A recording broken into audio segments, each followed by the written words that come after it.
Hi everyone, welcome to our second session, Songwriter Live. And this one is about our tips as songwriters for aspiring songwriters.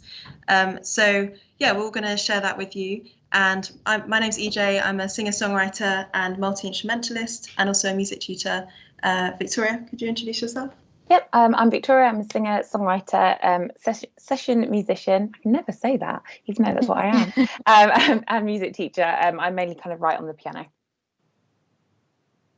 And I'm Nicola. I'm a singer-songwriter as well, and I play the guitar. I'm working on my own artist project right now, but I've also got a strong interest in composing for other purposes as well. Cool. So we're going to start with Victoria.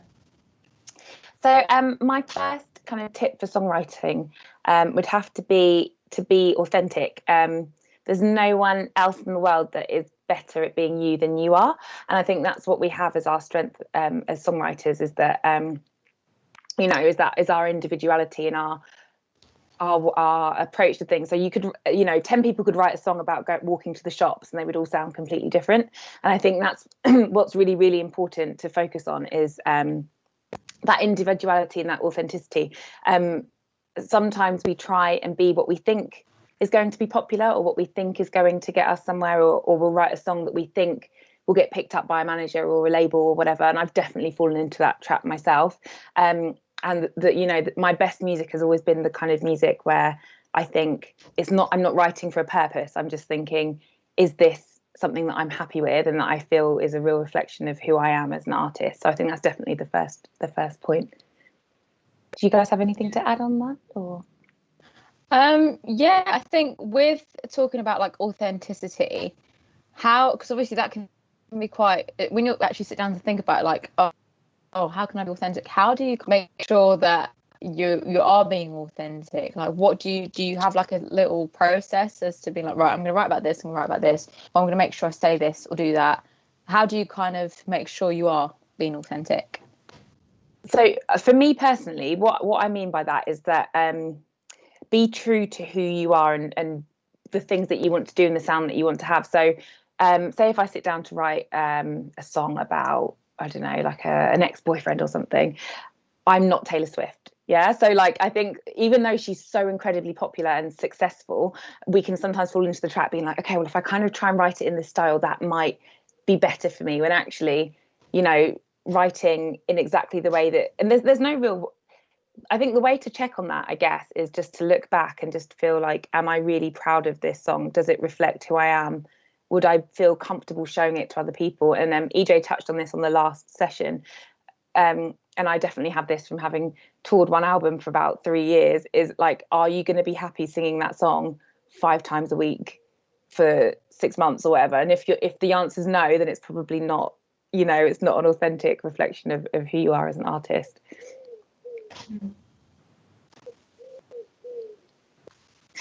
My next tip would be to explore different styles and genres, and you might find that you're really good at something that you didn't expect yourself to be. So the reason I say this is that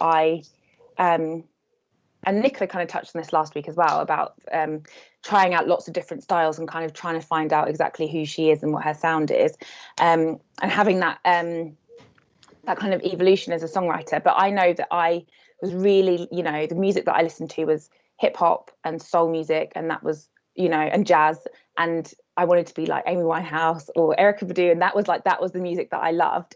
And then I met Max, and the first kind of track that we did together was kind of like quite dark house, kind of techno-y, and I thought I hated techno, and I was like, I don't like house, like I don't like this kind of music. And actually I just hadn't really been exposed to it, and once I had that first track is actually what got us picked up. And I remember hearing it on the radio being like, oh my god, this is so exciting, and it's not like any of the music that I listen to. So I think that's a really big tip. Don't be put off by writing in a certain style because you have preconceived misconceptions about what that style is and what it means. And for me, my big thing was like, oh, if I write house, it's not very authentic. Like, it's not, I'm trying to do this pop house thing. But if that's what, your style, your sound evolves into, there's no reason to try and run from that, or to kind of get away from it. Yeah. For sure, and I think agree. when you do that as well, you are literally like limiting your creativity. Like, and I mean, who wants to do that? Because like often, sometimes when we do have like writer's blocks and we're just struggling for inspiration, it's just like, where is this creativity? So yeah, I think it's just important not to limit yourself, like you said. Yeah, and also if you do write something in a different style and then you don't like it, like there's not really much harm done. Like you might as well have done it. Like that's a good thing still. Absolutely. And it might be that that's how you find that thing that is uniquely you that gets you noticed. You know what I mean? And I think that's the other thing that's really important is just not trying to be like a pastiche or like a carbon copy. There's, you know, and this is what my manager used to say. He was like, Badooism has been written and it's been done. Like, stop trying to write that album because it's already happened. And I think that's really, really important. My other, which I guess kind of leads on to this, my other tip would be don't be afraid to experiment. So with that, I mean, again, like we've said, with genres, but also with writing with others. So that's something that's my tip, and also note to self. I'm such a like solitary writer, and I think I know for sure that I'm definitely kind of getting to that point where I need to write with other people a bit more. Experiment with different sounds, with different instruments. So if you've got a friend who plays the kora, then maybe you could get that played in and you could sample it and you could chop it up and it could make this amazing sound that no one's ever heard before, and you know that you can use and that will make your music really, really interesting. What do you guys think about experimenting with music? Yeah, I love that, because also like if you want to make music as your, well, like a way to earn a living as well, there can be a lot of pressure on that, because obviously it's hard to do and hard to kind of make it the sole income as well. But so sometimes you don't want to lose what you love and lose like why you're doing it in the first place. So you can't, it's like your hobby as well as, you know, the fact that you're trying to make it. So yeah, don't lose sight of that. And I think experimenting is so fun, even if, you know, you just put it on YouTube or it's not going anywhere. Like that's still such yeah. And just adding on from that, like I watched an interview with Billie Eilish and her brother, because I think her brother's her main like producer, and they were at a what's it called, a crossing, and like in America, like you obviously press a button, it kind of ticks, and they like recorded that and sampled that in one of her songs. I think, was it Bad Guy? I can't remember. Yeah, I can hear that now. You've said it. Album. Yeah, and they obviously like change the sound and stuff like that. So I think that's really cool. And I always think about that when I'm like either working with, you know, a producer or like just messing around with my friends or just like, you know, doing something on Logic myself. I think that is really cool. So it's not just like instruments, it's literally just other sounds, you know, just change them up. Yeah, something's cool, record it on your phone and use it, or use it as inspiration. But also just to touch back on what EJ was saying, I read a really good book recently called Big Magic, which I would recommend that anyone who is a songwriter or artist reads. It's really light and easy to read. But basically, one of the things that it says is that as an artist, we shouldn't put so much pressure on our art to fund our lives. And I think sometimes that's what we do. And that can be, for me, like the main killer of creativity. So I think don't put that pressure on your art for it to be your sole and only income. I think it's important just to, like, you know, enjoy it and to kind of, just let it grow and let it be. Also, just to add to something, in terms of experimenting, you said like with instruments or the sounds, and also with your voice, like there's so much your voice can do and you might not even know, or you might think it sounds silly, but actually just like kind of playing around, singing different songs, listening to artists who do like really, really high notes or even whispers, just anything, and having fun with that and seeing, experimenting with that. And I think there's been some artists I've seen live who just seem to know their voice so well, and it's like, it's hard to describe, but when you see that, you really feel it. So yeah, that's always something I'm trying to aspire to one day, just by practicing and figuring out what I really like and what's going to do what. And I think that, for like 100% agree with you, EJ. And I think that totally comes from like when you finally have no fear on stage. I think like I did BVs for an artist called Bilal, and he's amazing, incredible. If you haven't heard of him, you should check him out. But he is that kind of singer where it's just, his voice is so insane, and you can just see when he's on stage, he just knows exactly what his voice is going to do, and there's just no worry or fear that it's going to be wrong. And I guess it's like that jazz thing, isn't it? It's like there's no wrong notes. Like a wrong note is decided by the note that comes after it. So, you know, just give it a go and you'll be fine. My next tip is to get your music out there, get feedback from as many people as possible. So get feedback from your friends and family, get feedback from, you know, your teachers, from music industry professionals, if you can get hold of them, from managers, sending stuff, you know, when you send a demo in, ask if it doesn't get picked up, or if it doesn't get, you know, what the response that you're hoping for, then ask for feedback on that. I think that's really important. And also what I think is really important is it's not just about, so I always ask my husband for his, even though he's not a musician in any way, shape or form, but he is like a standard music listener. So ultimately it's good to get feedback from people who aren't actually musicians as well, and figure out why they like things and why they don't like things and whatever.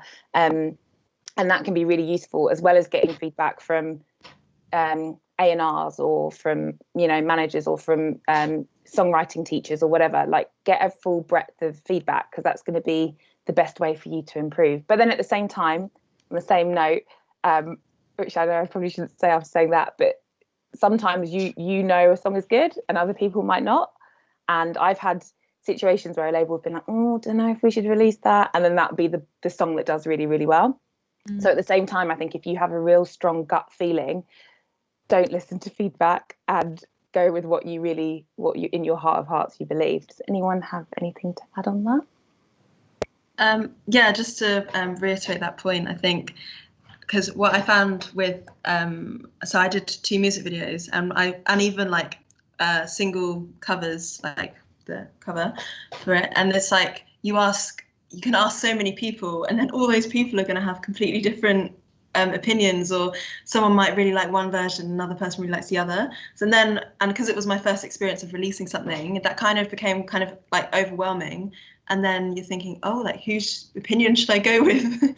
You know, so I think it's important to ask for feedback, but also think about what your vision is and what you really like, and you can kind of take things here and there, but at the end of the day, make sure that you're happy with it, because if you release something and then, you know, your uncle liked it and you don't, it's not what you want. It's no good. Exactly. Absolutely.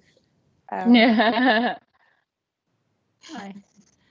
Great. So is that all? Oh, I've got one last one, sorry, and then that's 5, I think. So my last point was to be kind and humble and respectful, and to work hard. So I started off doing session work, my first big bit of session work, when I was 16, and the big thing that I was really taught in those sessions was like, show up on time, just be on time, and if you're late, like, call in advance and explain why, or whatever, you know, like, be respectful of people's equipment, of their time.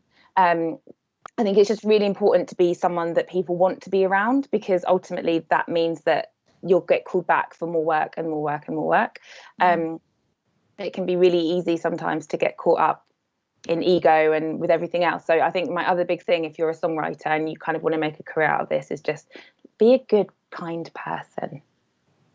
Yeah, for sure.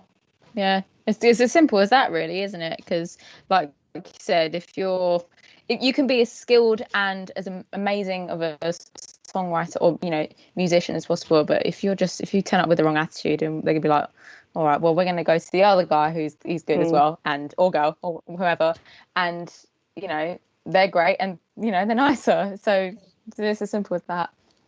Yeah, Absolutely. Great, thanks, Victoria. Okay. Okay, I'll move on to my top tips.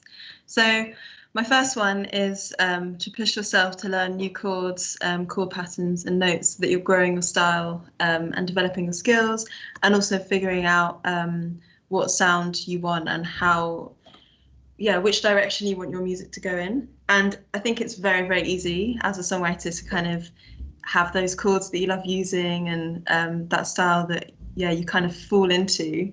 So it is actually quite difficult to push yourself in that respect, especially if you're, I don't know, you've had a busy day and you just want to write something, or it's not, you haven't got all of that time. But so you could set kind of weekly goals, or kind of even monthly, or just something that is realistic to you that you can stick to, like learning new bar chords on the guitar, new keys, and just set yourself that goal. So this week I'm going to do this. Even if you don't end up writing with it, at least you've then got that skill and you can use it in the future. Absolutely. I think, sorry, I was going to say that's where also I think collaboration can come in really useful, because you know, if your background isn't maybe in learning or playing an instrument, then working with other people, you can also pick up different skills and learn. And you can say, oh, you know, how are you playing that chord? And it's something that you can, it's an easy way to learn without, you know, without having to go to a teacher or spend loads of time figuring it out. Yeah. Also, if you're working with a producer, kind of, if you, I mean, it's kind of good for everyone to know a little bit about producing if you're a songwriter, and just kind of, you can pick up things here and there. You could ask a question, just so that you're kind of getting to grips with the basics, I think is a really good thing to have under your belt. Great. Should I go on to the next one? Okay, so the next one is look back over your lyrics and pick out words or phrases that could be better and capture more meaning or be easier to listen to.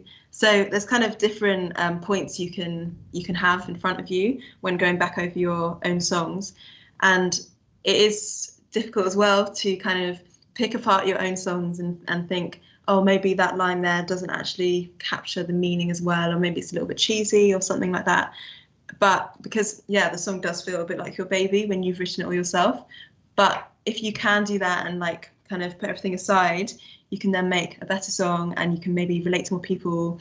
And especially things like vocal melody, I think is really important, because vocal melody, the tune of the lyrics, is what people hear first, and that's what is going to stick in people's heads. So if you're trying to, I don't know, make it really complicated and it's all going up and down, and no one could really sing it back unless they've listened to it, I don't know, 5 times, maybe you want to change it up. Maybe you want to make it a bit simpler if you do want it to kind of do really well and reach a lot of people. So and you could even, you know, there's rhymezone.com and all those things to kind of branch out. And just, I think also, like, if you have an obvious rhyme, don't just use that rhyme, because then you might not get the meaning of what you're trying to say. It might go another way when that's not what you wanted. It's only because it rhymes. So push yourself as well. Yeah, for sure. I always think about that when I'm doing like a first draft of something. If what I've just written, but you know what, I'm just going to do it anyway, write down whatever just came, because then I can just go back to it afterwards and just like nitpick the words, like you said, because, you know, and this will be one of my tips that I talk about later, but like, you don't want to like overthink it too much. You just write down whatever first. And I think that's where, I mean, I definitely always record a really, really basic version, like just voice and piano on my phone, and my producer and I would call it like the new favorite, and we'll just have a little listen. And I think that's a really good way then to really start to analyze. I feel like sometimes if I see something on paper, it's not quite the same as listening back. So I think even if it's a super rough recording, there's all of mine always have a million mistakes in, or like really clunky chord changes, and that doesn't matter. It's more about just, you know, having a proper listen and then thinking that line doesn't work, or that melody, or whatever. Yeah. So my next one is think about what kind of artist you want to be and who your target audience is. And I think this is maybe especially relevant if you're going to do a music video, because it's kind of a weird thing to think about as well. You might think that your target audience is going to be your own age, because you're writing in you, and, you know, age kind of relates to a few things, at least like, you know, an age group. But, you know, like Taylor Swift has loads and loads of fans, so I'm sure like 10, 11, 12, same with Little Mix. Or maybe you want to maybe your music generally appeals to an older audience. So you might want to even research kind of what your sound is, and how, what similarities it has with other musicians, and then what their target audiences are. And then that might help you direct your music video and the visuals for it, because if you're not too sure, then how are you going to kind of advertise it and market it? So it is kind of a tricky one to figure out, but it's definitely worth putting some time into it. Cool. Got nothing to add. Okay. So listen to songs you love and think about why and take inspiration from them. So we talked about this in session 1, but yeah, so you want to be careful not to imitate people, as Victoria talked about, but yeah, you want to think about, you want to take what you like from other people, especially if you're, again, if you have writer's block, or if you kind of want to go, if you want to experiment or try something new, you can, listen to a song and then think about the characteristics of that, but then you can take that and change it, and kind of go in a new direction. And then try to perform your songs, even if it's just to family or friends, when your song isn't even completely finished. Because this will really help you to feel more comfortable with sharing your music and comfortable with receiving that honest feedback. Because if you've never shared a song with anyone and then you share it and you get feedback and maybe it's not what you were hoping for, or it's a little bit harsh, that can be quite difficult to hear, and you might feel like it's knocked you down a little bit. So I think always kind of share, and don't be afraid, even if it's not perfect yet. Because when I was writing, when I was growing up, I'd always kind of show my mum, like, pretty much after an hour or two of singing it, of writing it, just because it feels nice to share it. And if you have one person or a friend or someone that you can share it with in the early stages, they can immediately give you feedback that you can then carry on writing, rather than you feel like you finished the song, you get the feedback, and then you feel like, oh, I don't really want to change that. So different stages, it's good to get feedback, but definitely try and perform, even if it's just in your living room, because every little helps with that. Yeah. With that, let's say there's a songwriter, and maybe some of the songwriters that are listening now aren't singers, or don't really know how to maybe communicate their song's melody to another artist. What do we kind of say to those songwriters? How do they get past that? Victoria. No, go. I'd say if you don't want to sing your songs, then you can do the same thing by showing people what you've written, and it depends. Like some songwriters who don't sing or perform in that way, they'll still kind of create the vocal melody if they can kind of sing in tune, or you could literally send the lyrics to someone to say, do you get the message from this? You can write poems. There's many different ways of doing it, but I still advise sharing it with people so that it's not completely just you all the time seeing what you've written. And I think just one last thing to add on to that, EJ, I think it's really important also to remember that not everyone is going to like everything that you do, and that's okay. And just because someone doesn't like, your voice or the way you songwrite or a particular song or whatever, it doesn't mean there's not going to be 100 other people that do. So if you do get a bit of negative feedback, or feedback that maybe you weren't expecting, it's really important not to internalize that too much. I think as a musician and as a songwriter, you have to really learn to develop a bit of a thick skin and be able to, take on people's opinions and criticisms of you, and not let it kind of affect you too much.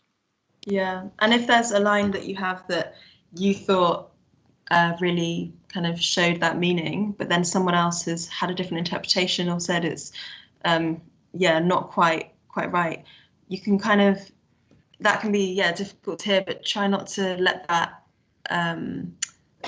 shut yourself down. Try and work on it, see if you can come up with something better, because maybe they're right, or maybe it does show the meaning. You've done a good job. So I think have an open mind. I think that's the main thing, and then with that open mind you can figure out what you really want to do. Great. Okay, Nicola, we'll move on to you. Okay, thank you. So my first tip is don't critique your songwriting too much before you've written a first draft. Like, I've sometimes worried about this way too much. Like, I'm worried about the finished product, and I've wasted time when I could have been writing. So that's something that I just it has really set me back sometimes. I don't know if you guys want to add to that. Yeah, no, I definitely try and get at least a verse and a chorus down before I go back. And even then, like sometimes if I'm not 100% sure about a song, I'll write the verse, chorus, like do my little recording, and then I might not even come back to it until the next day, just so I've given myself time to, you know, really separate from the song, if that makes sense. Sometimes I write stuff and I'm like, that's amazing, and then the next day I'm like, oh no, that's terrible. So I think giving yourself a bit of time, I think, before you you know, instantly decide if something's fantastic or terrible is a really positive thing to do. Sure. Nice. So yeah, the second one, and we kind of touched on this, I think, in the first session when we spoke about Ed Sheeran, is get songs finished, even if you don't like them or you think they're your best work. It's practice makes perfect. When I was watching Ed Sheeran's documentary, I think it was just called Songwriter, he spoke about how he would just like write songs and like write the bad songs, because, you know, if you don't, then you're passing that kind of, not negativity, but that kind of maybe lack of creativity or lack of enthusiasm onto the other song, which, and you can just get into kind of like a spiral. And I mean, I'm, especially right now with my own artist project, I'm kind of finding that a little bit difficult, because I'll go to like finish a song and then I have another idea that I just pop into my head and I'm just like, oh god, that riff's really cool, let me try that. And then it just keeps happening and happening and happening. So it's really important to just like be like, right, I'm gonna work on that, and if an idea comes, I'll invite it, but just like kind of, you can almost schedule when you're gonna write, you know, and finish songs. Obviously don't be too rigid with it, but like, just, it is important to get songs finished, otherwise you can just keep going round and round and round in circles. Yeah, so Victoria, EJ, have you got anything you want to add to that? Yeah, I just agree. Yeah, definitely. Yeah, I think we're all a little bit, we can all do that, we're all guilty of it. Third point, so don't be afraid to redraft. I dislike this process still because it can be so tedious. Yeah, and it can take ages, but you've got to trust the process. Like, there's this song that I've got now that I think I've rewritten it 5 times over the space over like a year, because, you know, for a long period of time I'll be like, oh yeah, I really like this, is really what I feel with this song, and then it'll be like 6 months later I'll be like, no, I don't like that, you know what, actually no, I can write it from a different point of view now. And even now I'm probably going to rewrite it because it doesn't like match up with what I'm feeling now. So it can be really like boring, and it can be like, oh god, but I really like this. Or if you literally like a verse, but then maybe the third line, if you've got 4 lines in your verse and that third line just doesn't really work, and then you've got to change everything else around it because of that one line, just stick with it, you know. And also another thing is that I always think about is, if you are writing a song and it can have more than one kind of perspective, or you can come at it from different ways, write both songs. Like, nothing's going to happen to the first song, it's not going to be released without you knowing, and that's it, everyone's going to just know that, you know, that one song. You know, you can write both to same chords, same, you know, or even to different chords, you know, just what it's the whole thing with experimenting. So you can just, you know, write from more than one perspective, and it doesn't matter. Absolutely about the drafting thing though, Nicola, I'm the worst at doing that. I never like to go back. The fun is the excitement of the like getting it down, and that's what we love, and it's like the adrenaline. And then the going back is the kind of like doing a bit of homework, isn't it? But that's the way that you make a song really good. And so, you know, we have to do it. Yeah, definitely. Cool. Next one. So try not to get too attached to your songs too quickly. Like I say, sometimes they'll need a complete redraft, and you'll need to be open-minded and, you know, ready to spend some time on it. But also, like, if you are going to, let's say you go to a label, you're working with some professional songwriters, or, you know, if you're in that kind of setting and someone's going to be giving you feedback on that song, you kind of just don't want to get a little bit too defensive too quickly. You got to kind of be open-minded and be like, right, okay, I'm going to take on this feedback, see what they say. And if their feedback is genuinely like really good, you've got to be able to be like, right, I'm not that attached to this song, I can change it for the best. If it's going to make my song amazing, then, you know, I'll do that. So I don't know if you guys have had that experience where maybe you felt a bit too attached to your songs and you'd be like, right, hang on a minute, what do you think? Yeah, I've had that with it was like a few lyrics here and there, of a song I took to a producer and co-writer, and Yeah, it's hard at first, and because especially if you've had that song for, I don't know, a few years and you've always sung it a particular way, it's so hard to then reframe your mind or accept that it could change. But then, yeah, when it did and you listen a few times, I started to get used to it and feel like, oh, okay, yeah, that's actually quite powerful having it like that. But yeah, I think even if it does feel a bit strange at the beginning, just give it a bit of time, because it's just because you've heard it like that so many times. So you need to kind of, change your... But at the same time, I think it's so good to always try. Like you were saying, there's no harm in trying doing things a different way. But at the same time, if you're really set and you know that that's the best, I think it's about the balance of knowing when to stand your ground and when to compromise. And that's the really difficult balance that we have, especially when we're working with other people, is sometimes it's just, sometimes you know what I mean, you just know that is the right way. And I think it's just about being open and being able to have the conversation and not getting defensive, and that goes back to that, being kind and being able to communicate with people, but then at the same time also having the kind of strength to know the strength to kind of have the ability to say, actually, you know what, I know I've got a feeling about this and I know that it's right. So I think it's the tipping, balancing out. Yeah, for sure. And just to add to that, I just remembered when I was at uni, another one of my lecturers was just saying that, if you're rewriting a melody or whatever, if you've written a different idea to what you had before at the start, if you keep going back to that original melody, no matter what, then maybe that melody is it. Just stick with it, because the likelihood of you singing that melody over and over and over again and someone else singing that melody over and over again is probably quite high. So yeah, I think that's really something to remember. And the last one, so if you can record your ideas, I think I said this in the session before as well, not only because you can forget, but you can also, I remember with one of my songs, which I haven't released yet, it was a complete different song from when I first started writing it to what it is now. Even the melodies are different, and I don't even think I realized it, because for me, when I write my melodies, I'm kind of just very much I'll just sing whatever comes out. I won't sit there and be like, right, this note, this note, this note, this note.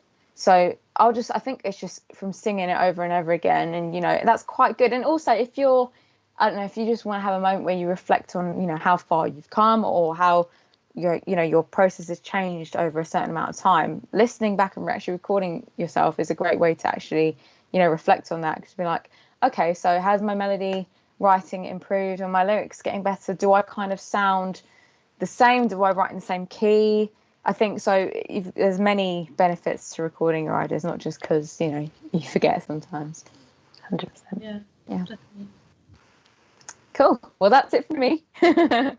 Great. So I hope you all took a lot from those different tips, and can reflect on them, and maybe kind of write some notes down so that you don't forget, and can move on with your songwriting and improve.